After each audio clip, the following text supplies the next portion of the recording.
और इंडिया के सबसे बेस्ट टीचर के साथ जो भी हैं वो अपने सब्जेक्ट में उससे बेस्ट इंडिया में कोई नहीं। और इतना के बावजूद ऐसे हम लोग को लगता होगा 7,500 बहुत कम है।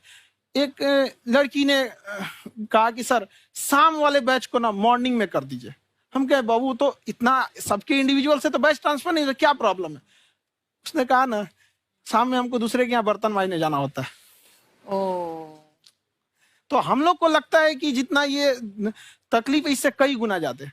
और कई बार तो ऐसा लगता है कि वो भी ना ले। एक लड़का बेचारा नदी से बालू निकालता था और वो बालू को भरता था, फिर नाव बालू को किनारे लेके बेचती थी और वो बालू भरता था, उससे मेरी फीस ले आया। हमारा हाथ कांप गया, हम कैसे फीस ले लेंगे यहाँ पर। बहुत बढ़िया।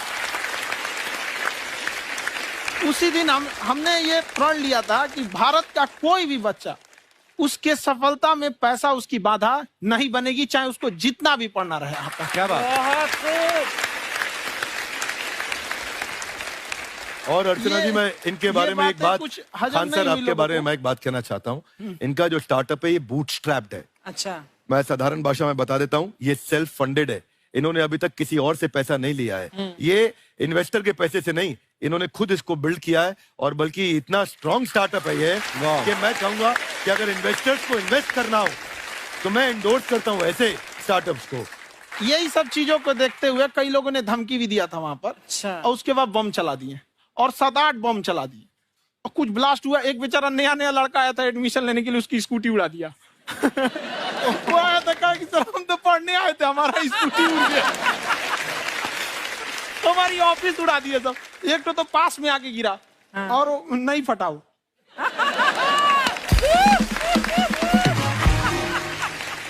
बाद में बहुत सारे लोग धमकियां दिए, लेकिन कहते हैं ना सूरज कितना भी तेज चमक ले समंदर नहीं सुखा सकता। वाह वाह वाह, क्या बात है। मैम एक्चुअली ये फीस कम करने का एक और रीजन है। 2.5 लाख 3 लाख की जो फीस में सब लोग पढ़ाई अफोर्ड नहीं कर पाते।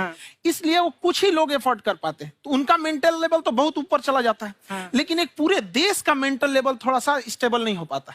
तो जब फीस कम रहेगी तो हर वो लड़का तैयारी करने के लिए आगे आएगा जिसका सपना है देश के लिए कुछ करने का। सीटें लिमिटेड हैं, उन्हें को मिलेगी, लेकिन जिन्हें नहीं मिलेगी उसे मिलेगा देश का एक जिम्मेदार नागरिक। तो इस देश को बदलना। क्या बात है।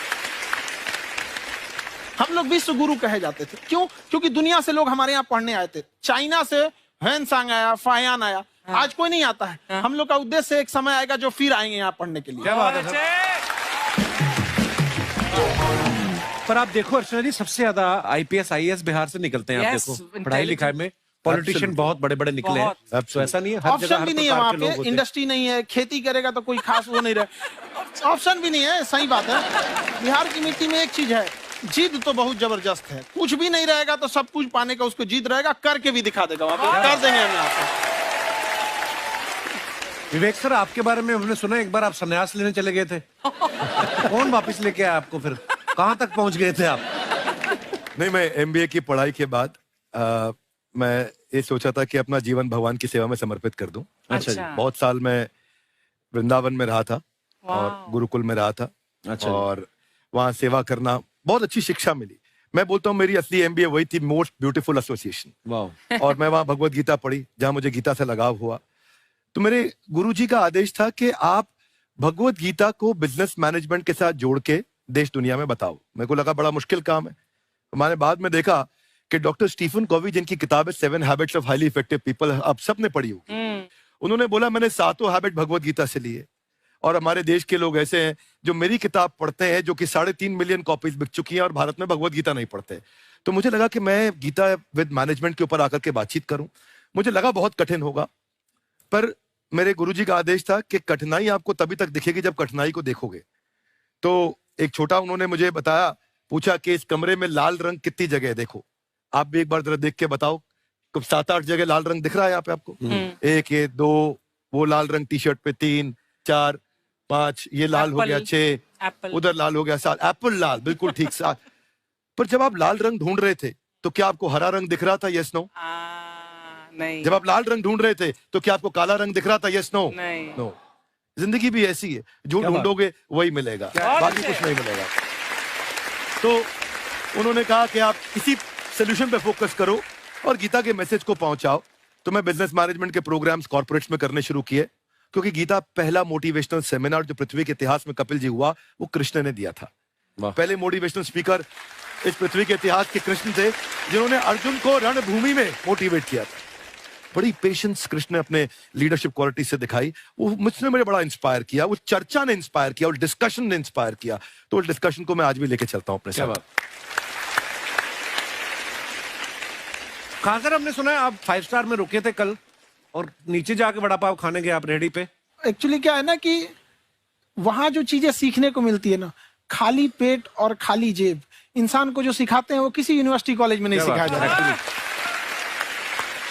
और गरीबी बड़ा बेशरम चीज होती है। तो कहते हैं कि मौत भी तू जल्दी आया कर गरीब के घर में, कफन का पैसा भी खर्च होता है दवाइयां खरीदते खरीदते। हाय हाय हाय, क्या बात है। और खान सर की खासियत ये है कि जिसको तो पढ़ना है, जिसको एजुकेशन चाहिए, वो तो इनका वीडियो देखते हैं, लेकिन वैसे भी कई लोग, जैसे अर्चना जी बात करी थी, कहती मैंने जब देखना शुरू किया तो मैंने बैक टू बैक इतने सारे वीडियोस देखे, क्योंकि आपका जो तरीका जो बोलने में, एक तो इनकी जो टोन है पढ़ाने में, और साथ साथ में जो ह्यूमर आता रहता है, तो उसकी वजह से और भी इंटरेस्टिंग हो जाते हैं आपके वीडियो। शुरुआत में हम लोग जब स्टूडेंट लाइफ में थे, या हम कई स्टूडेंट को भी देखते हैं, वो बेचारे जब थक जाते हैं तो आपका शो देखने लगते हैं। तो शुरू में हमको लगता था जब कि अरे यार हमारी पढ़ाई उसके लिए है, लेकिन पढ़ाई में थक जाता है, शो देख के नहीं थक जाता है। तो हमने सोचा दोनों को मिक्स कर देते हैं। तो हमने उसको, और आज आपको पता नहीं हमने भी यही किया है। मिक्स करने। हमारे एजुकेशन सिस्टम में 2 कमी है, एक एजुकेशन की, दूसरा सिस्टम की। आप पटना से हैं ना? हाँ। हमें भी पटना पसंद है। बस कोई पटाने वाला चाहिए। नहीं, मजाक नहीं कर रहे हैं। आपका जो चैनल है, हम दिन में 10 बार आपके चैनल को सब्सक्राइब करते हैं। अरे हाँ, और बेल आइकन तो हम इतना जोर से दबाते हैं कि बाकी यूट्यूब वाले बाहर निकल के देखते हैं कि ये कौन है जिसने इनका चैनल इतना जोर से दबा दिया बेल आइकन। बुढ़िया, तो शर्म नहीं आती? आते ही फ्लर्ट शुरू कर दिया ना तूने। तो जाते हुए करते हैं क्या? विवेक जी नमस्ते। आपसे एक काम था, छोटा सा कर देंगे आप? ये क्यों करेंगे? नहीं, गुरुजी हमेशा अपने वीडियो में कहते हैं कि विवेक से काम लो, विवेक से काम लो। विवेक मतलब दिमाग से काम लो आप। हाँ, तो विवेक जी अपने दिमाग से ही काम लेंगे। बहुत दिमाग है उनके पास। ये देखिए, जो आदमी, आपको मैं बताइए, जो आदमी बिना फिल्म किए कपिल शर्मा शो में आ गया, कितना दिमाग होगा उसके पास। लेकिन एक बात है जिसकी वजह से हम आप तीनों से नाराज हैं। क्यों? क्या बात? हर चीज में मोटिवेट मोटिवेट मोटिवेट क्या होता है? सच कह रहा है, जब भी ये शब्द सुनते हैं हमें लगता है कोई हमें चिढ़ा रहा है। बदल दीजिए ना, खाली मोटिवेट बोलना ही क्यों जरूरी है? कुछ और कीजिए।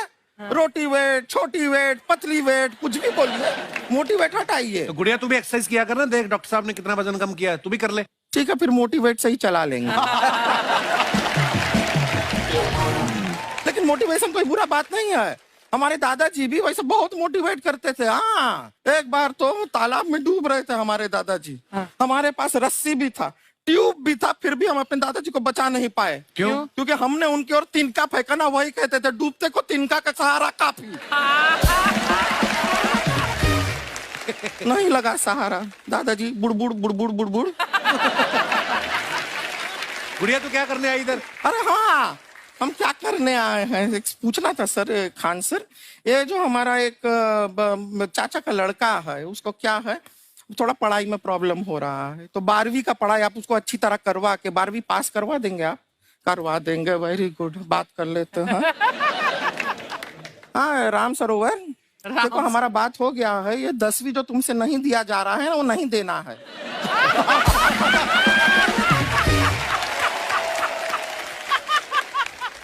टेंशन नहीं है, 10वीं का खान सर से बात हुआ, ये सीधा 12वीं पढ़ा के पास कर देंगे। अरे ऐसे नहीं होता, पहले 10वीं पास करनी पड़ेगी, फिर 12वीं होगी ना। ऐसा कोई जरूरी नहीं है ये सीक्वेंस। हमारे मौसा जी थे, हाँ। उनसे ना 10वीं हुई ना 12वीं हुई। हाँ। अभी 3 दिन पहले सीधा उनकी 13वीं हुई। एक्चुअली क्या है, पढ़ाई लिखाई का हमको बहुत ज्यादा नॉलेज है नहीं। गांव में पढ़े हैं ना सर, स्कूल कहाँ होते थे अर्चना जी, गांव में स्कूल नहीं था, पेड़ के नीचे पढ़ते थे हम। यहाँ तक कि हमारे पास ब्लैक बोर्ड भी नहीं था। हमारे मोहल्ले की जो भैंसिया थी उसको खड़ा करके टीचर उसके ऊपर लिख के पढ़ाती थी। मजाक नहीं कर रहे हैं। और आप तो समझ रहे हैं, अभी ब्लैक बोर्ड की एक अटैच डस्टर था ब्लैक बोर्ड का, समझ रहे हैं ऐसा, वो पीछे से आता था, लिखा हुआ मिटाता था और चला जाता था। ये तो कुछ भी नहीं है। एक बार क्या हुआ, हमारा स्कूल शुरू हुआ, शुरू होते ही 2 महीने के लिए छुट्टियां हो गई। क्यों? ब्लैक बोर्ड ने बछड़ा दिया था ना। तो वैसे आप लोग ना इतने ज्ञानी हैं, सब कुछ जानते हैं। आपसे एक टेक्निकल सवाल पूछे। एक बार ना 4 दोस्त थे, 4 दोस्त, साम दाम दंड भेद। वो डिसाइड करते हैं कि चलो एक गेम खेलते हैं, तो टीम्स बनाते हैं। तो साम दाम ने एक टीम बनाया। इस पे भेद को बहुत गुस्सा आया। पता है क्यों? क्यों? क्योंकि भेद को दंड मिलाना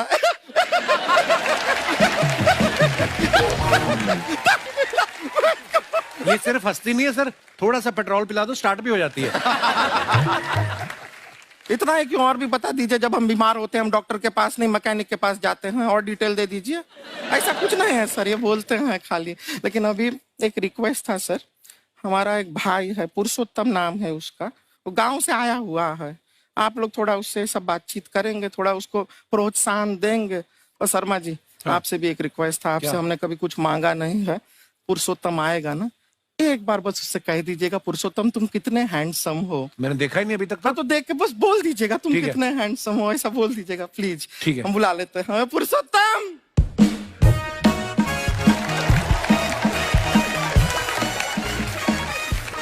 ये पुरुषोत्तम है। वाह, तेरा भाई बड़ा हैंडसम है। तो हमारे खानदान में सब हैंडसम है, ज्यादा चापलूसी करने का जरूरत नहीं है। देखा हमारा यहाँ पे कितना चलता है। 1 नंबर दीदी, 1 नंबर। सब लोग हैं, नमस्ते कर दो। ये बड़ा अच्छा लड़का है, गांव में ना भैंस चराता है, इसको थोड़ा मोटिवेट कीजिए ना। नहीं तो मतलब भैंस चराता है तो मोटिवेट करके क्या होगा, शेर चराएगा बाद में।